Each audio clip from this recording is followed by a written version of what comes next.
So, something that's been really interesting to me about the parts work experience is that my parts seem really particularly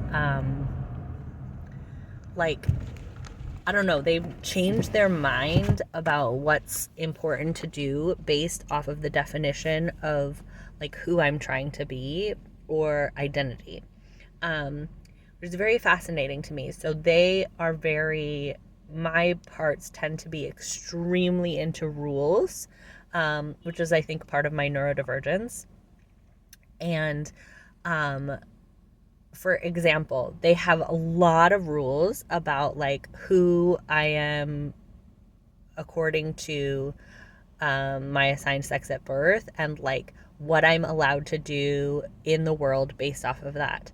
So, because I was assigned female at birth and socialized around all of these rules and rigidity about like what girls and women are allowed to do, even though I now am like, gender does not make any sense and I don't identify as any gender now, um, those parts are still really stuck on those rules. So it came up one time in a therapy session that um, if it was like a very young part, and they were like, if you told us that we were supposed to follow the boy rules, like what is allowed for a boy and a man, then we would actually be nailing it. And so if you just tell us that those are the rules we're supposed to follow, then we will have no more problems with any of this stuff. And I was like, I'm sorry, what? Because it seems so like you would think that the parts would be like, yeah, but we weren't told to follow the boy rules.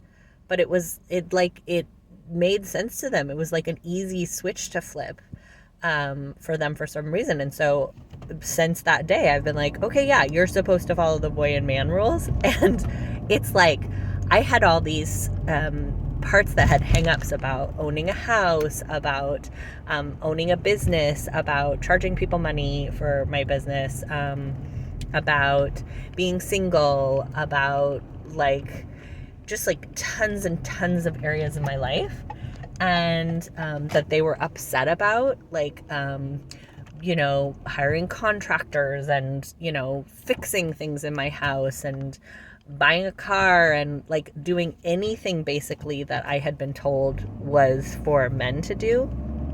They were freaked out about.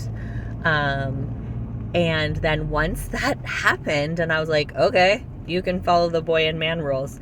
And ever since then, they've been like, great, we feel great about owning a house and owning a business and like doing fix it stuff. It was so wild how easy it was for them to switch once they were given that different paradigm. So I have been really getting to know on a much deeper level my eating disordered part. And I had the thought the other day, like, what if it's the same for this part? And they were following the definition of I should be a smaller person. And so they were trying to help me meet that goal. And what if I told them, actually, I'm supposed to be a bigger person? Which this kind of started because I realized that I had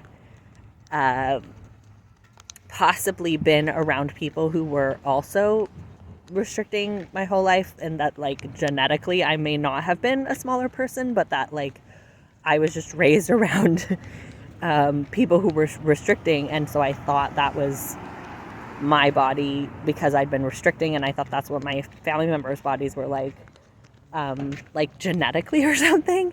And so I have been just saying I'm supposed to be a bigger person, and it totally worked.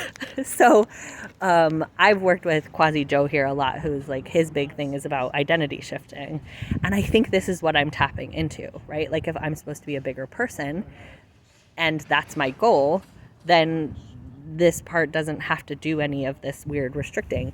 If I'm supposed to follow the rules of boys and men, then this part doesn't have to do any like shaming me for doing these things that girls and women are not supposed to do, right? So I wonder what other areas I can shift that in, like where just shifting the like what I'm trying to do would allow me to have the behaviors that I'm looking for without having the behaviors that I'm not looking for. So I just thought it was really interesting. Just change the like goal or the rule and see what happens. All right, lots of love.